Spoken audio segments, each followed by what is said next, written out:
एक समय की बात है, गोकुल नाम की सोसाइटी में एक परिवार रहने आया।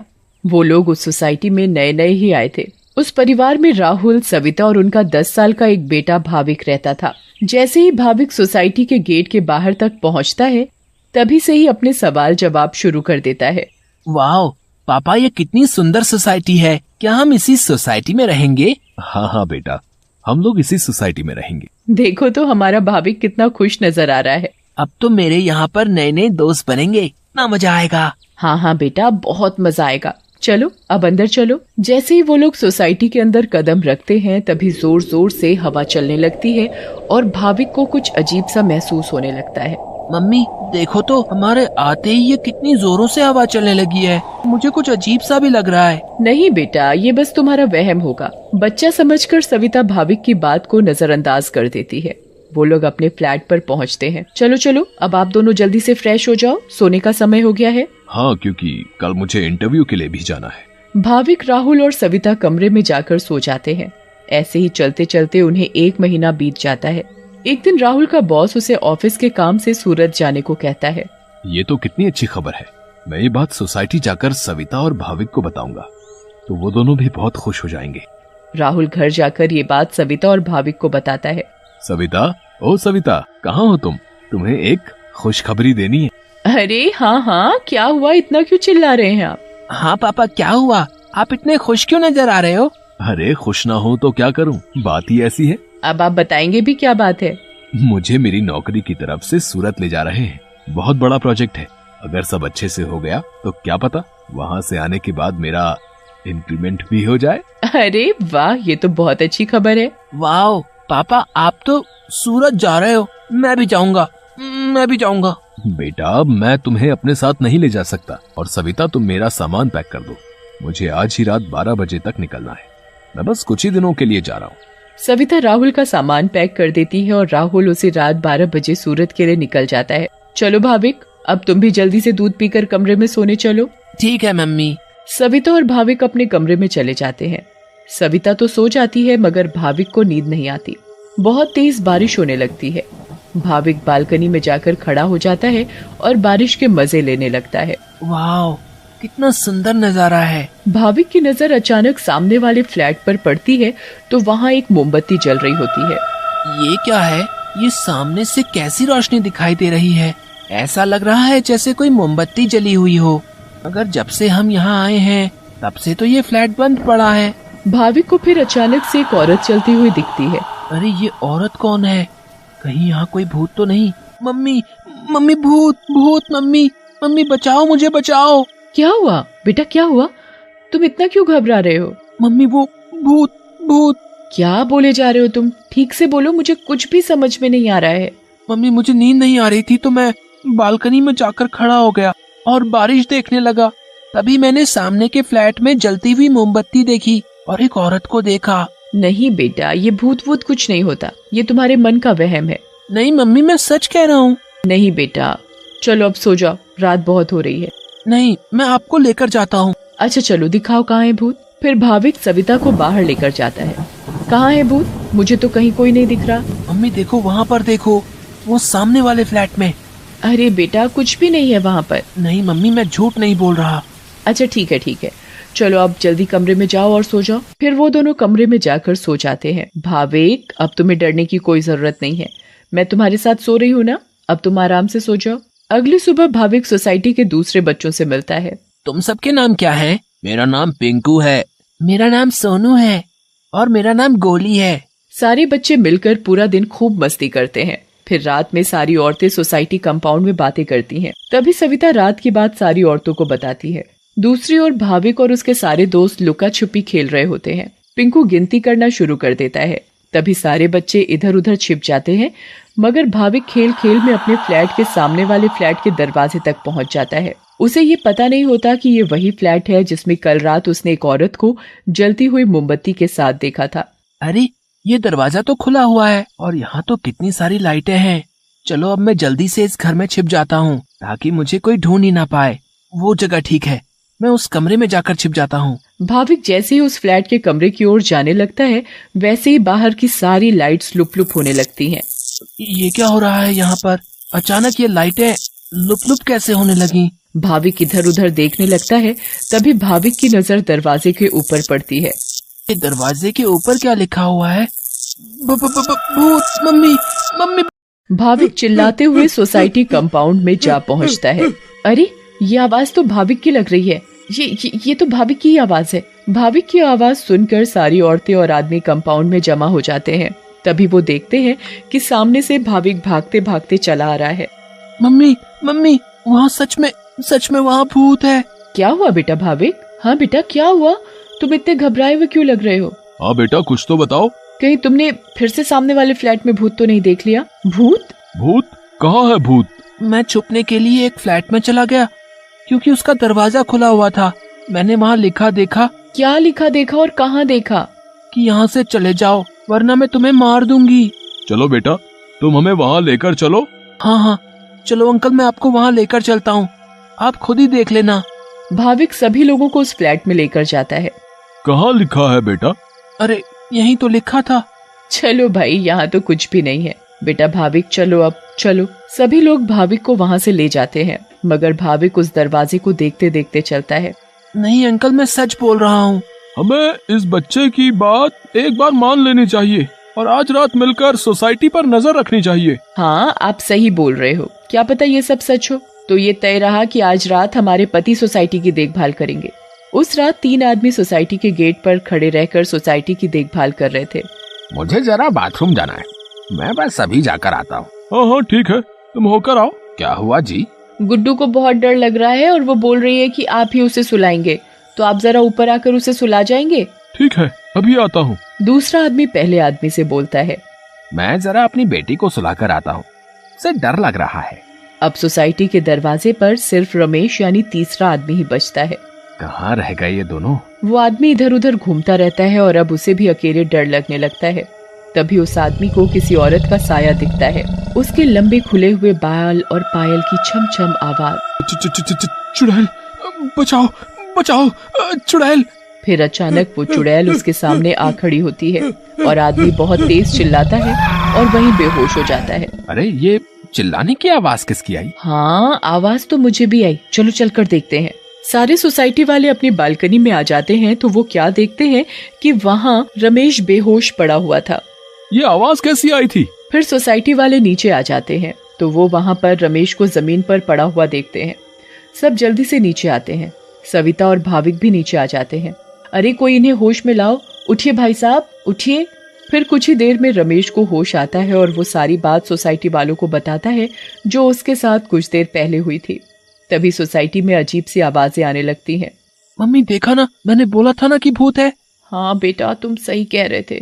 तभी सोसाइटी के बीचों बीच धुआं उठने लगता है और वहाँ वो चुड़ैल आ जाती है।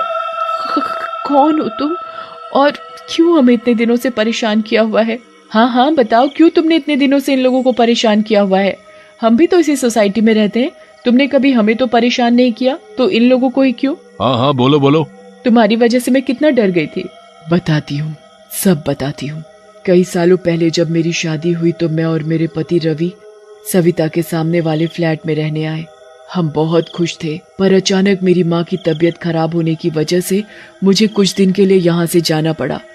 और तभी सविता के फ्लैट में एक बहुत सुंदर लड़की रहने आई। रवि उस लड़की को पसंद करने लगे थे और वो लड़की भी।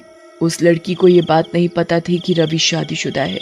मैं जब वापस आई और मुझे ये सब पता लगा तो मैंने रवि को समझाने की बहुत कोशिश की, बहुत लड़ाई की, पर वो नहीं माने। रवि मुझे छोड़कर उस लड़की से शादी करना चाहते थे और एक दिन रवि और वो लड़की चुपके से अचानक कहीं चले गए। मैंने उन्हें ढूंढने की बहुत कोशिश की मगर वो मुझे कहीं नहीं मिले। और एक दिन मैंने उन दोनों को बाजार में साथ देखा। उन दोनों ने शादी कर ली थी। मैं भागते हुए घर आई और ये बात मुझसे बर्दाश्त नहीं हुई और उसी रात मैंने फ्लैट से कूदकर अपनी जान दे दी। और उस दिन से इस फ्लैट में किसी को रहने नहीं देती जिसमें सविता और उसका परिवार रहता है। हमें बहुत दुख हुआ सुनकर जो भी तुम्हारे साथ हुआ, पर इसमें मेरे और मेरे परिवार का क्या कसूर है? हाँ आंटी, आप तो अच्छी आंटी हो, ऐसे कैसे कर सकती हो? चुड़ैल भाविक की मासूमियत देखकर पिघल जाती है। ठीक है, अब मैं तुम लोगों को कभी परेशान नहीं करूंगी। ऐसा कहते ही वो चुड़ैल हवा में गायब हो जाती है और कभी किसी को परेशान नहीं करती। एक स्कूल में कुछ बच्चे साथ में खेल रहे थे। तभी वहां पर नीना नाम की एक लड़की आती है। सुनो सुनो दोस्तों, देखो मैं क्या लेकर आई हूँ कल मार्केट से। देखो मेरे हाथ में ये जो घंटी देख रहे हो ना तुम्हें पता है ये कल मैंने मार्केट से अपनी मम्मी के साथ ली। और पता है उस खिलौने की दुकान में एक बूढ़ी अम्मा थी। उन्होंने कहा कि इस घंटी को बजाने से सब भूत और चुड़ैल भाग जाते हैं। वाह नीना, तुम्हें तो उस दुकानदार ने अच्छा बेवकूफ बनाया। भूत जैसी कोई चीज नहीं होती और ये घंटी बिल्कुल बेकार है। मोंटी और उसके साथ सभी नीना की बात सुनकर जोर जोर से हंसने लगते हैं। नीना अपनी दोस्तों की बातें सुनकर दुखी हो जाती है और वहां से चली जाती है। ये क्या, मैं भी पागल हूँ जो बेवजह इस बेकार घंटी को लेकर खुश हो रही थी। सही ही कह रहा था पिंकू, मुझे इसे वापस करके दूसरा खिलौना ले लेना चाहिए। मैं आज ही छुट्टी के बाद जाऊंगी उस दुकान में। नीना स्कूल की छुट्टी होते ही उस दुकान की तरफ चल देती है। दुकान में वही बूढ़ी अम्मा बैठी हुई थी। नीना उनसे कहती है, अरे बूढ़ी अम्मा, आपने तो मुझसे कहा था कि इस घंटी को बजाने से भूत और चुड़ैल दूर भाग जाते हैं, पर मेरे दोस्तों ने इसके बारे में सुनकर मेरा बहुत मजाक उड़ाया और उन्होंने ये भी कहा कि ये घंटी एकदम बेकार है क्योंकि भूत प्रेत होते ही नहीं है। बूढ़ी अम्मा नीना की बात सुनकर मुस्कुराने लगती है। अरे बेटा, तुम्हें ये क्यों लगता है कि ये घंटी बेकार है? और क्या अम्मा, आप एक काम करो, ये ले लो और मुझे कोई दूसरा खिलौना दे दो। ये घंटी तो बेकार है। बेटा, ये घंटी बेकार नहीं है, लाओ इधर दो। बुढ़ी अम्मा नीना से घंटी ले लेती है और उस घंटी पर ऐसे हाथ घुमाती है मानो वो उस पर जादू कर रही हो। बुढ़ी अम्मा फिर नीना से कहती है, ये लो, अब तुम्हें भूत भी दिखेंगे और इस घंटी से तुम उन्हें भगा भी पाओगी। क्या सच में? कहीं आप मुझे फिर से बेवकूफ तो नहीं बना रही ना अम्मा? अरे नहीं नहीं बेटा, सच में। जाओ, तुम्हें खुद समझ आ जाएगा कि तुम्हें इस घंटी का इस्तेमाल कैसे करना है। ये सुनकर नीना उस दुकान से निकल जाती है और अपने घर की तरफ जाने लगती है। तभी नीना को याद आता है कि उसका बैग शायद वो दुकान पर ही भूल गई थी। वो दौड़कर उसे वापस लेने जाती है, पर जैसे ही वो वहां पहुंचती है वो हैरान रह जाती है। वो दुकान गायब हो चुकी थी।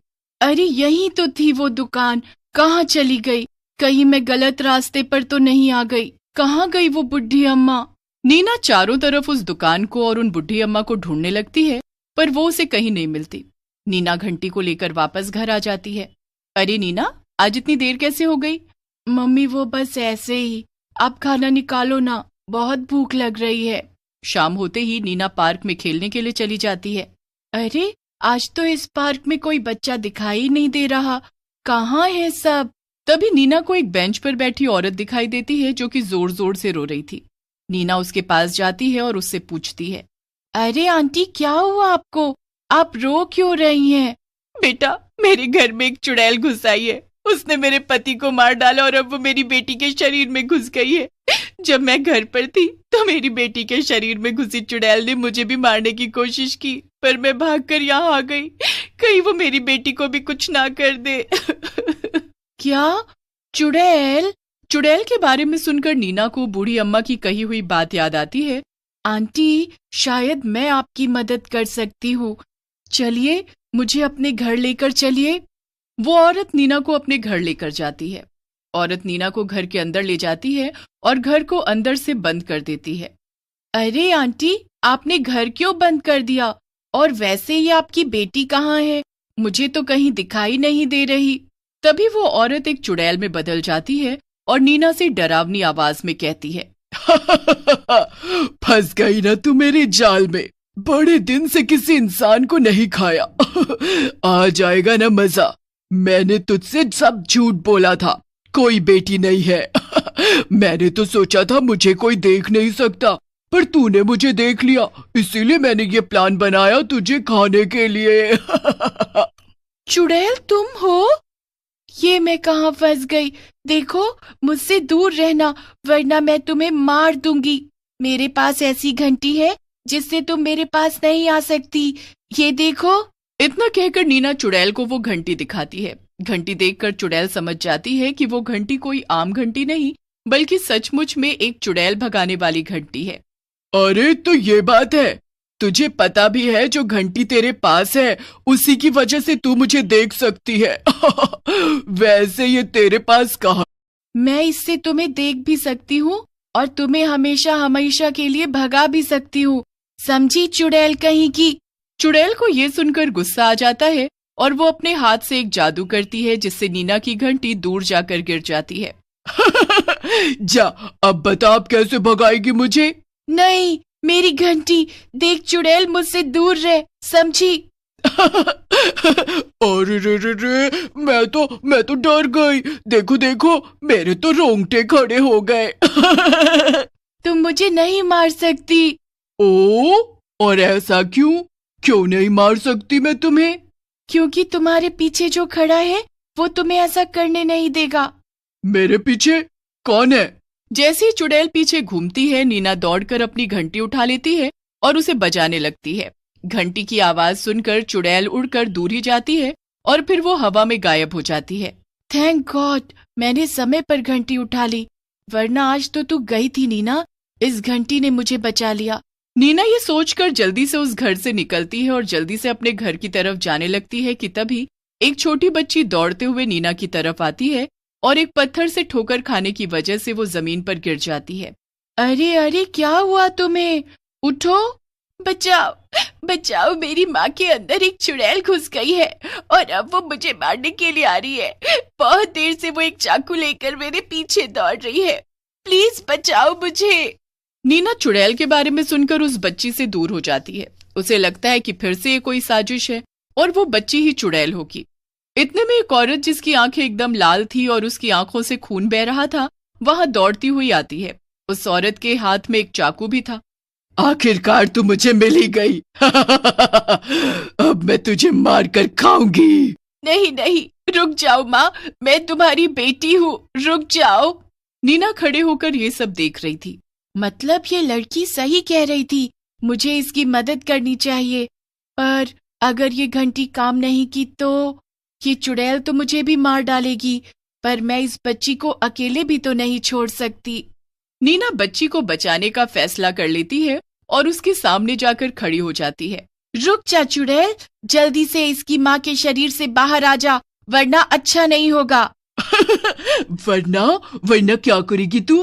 वरना मैं तुझे जबरदस्ती इसके शरीर से बाहर निकालूंगी, समझी। नीना अपने पॉकेट से घंटी निकाल लेती है और जोर जोर से उसे बजाने लगती है।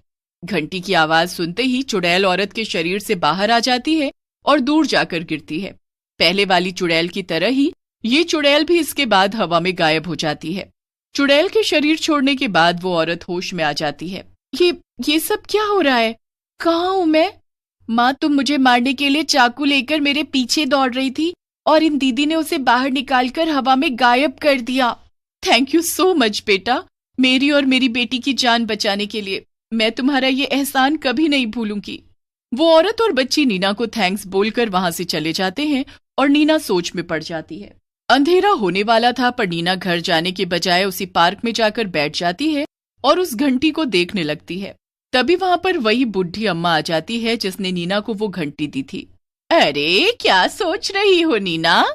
नीना चौंक जाती है और उनसे कहती है, आप यहाँ कैसे? मैंने दिन में आपको कहाँ कहाँ नहीं ढूंढा था। ये घंटी तो सचमुच काम करती है, पर इसकी वजह से आज मेरी जान जाते जाते गई। क्या आप भी कोई चुड़ैल हैं? नहीं नहीं, मैं चुड़ैल नहीं और तुम मुझसे कभी भी नहीं मिल सकती। सिर्फ तभी मिल सकती हो जब मैं तुमसे मिलना चाहती हूँ। वैसे तुम्हें ये घंटी कैसी लगी? बिल्कुल भी अच्छी नहीं। पर इसी से तो तुमने 2 लोगों की जान भी बचाई। अगर तुम चाहो तो मैं इसे वापस ले सकती हूँ और अगर तुम चाहो तो तुम इसे रखकर कई और लोगों की जान बचा सकती हो। तो जल्दी से सोचकर बताओ, क्या करना है तुम्हें? दिन में मैं डर तो बहुत गई थी, पर मुझे उस बच्ची और उसकी माँ की जान बचाकर काफी अच्छा लगा, तो मैं इसे अपने पास रखूंगी और लोगों की भी जान बचाऊंगी। शाबाश, तो जाओ, अब अपने घर जाओ अंधेरा हो गया है और तुम्हारी माँ तुम्हें ढूंढ रही है। नीना दौड़कर अपने घर की तरफ जाने लगती है, पर जब वो पीछे मुड़कर देखती है तो वो बुढ़ी अम्मा फिर से गायब हो गई थी। इसके बाद नीना कई लोगों की मदद करती है। अक्सर लोग घंटी बजाओ चुड़ैल भगाओ कहकर एक दूसरे को नीना और उसकी घंटी के बारे में बताते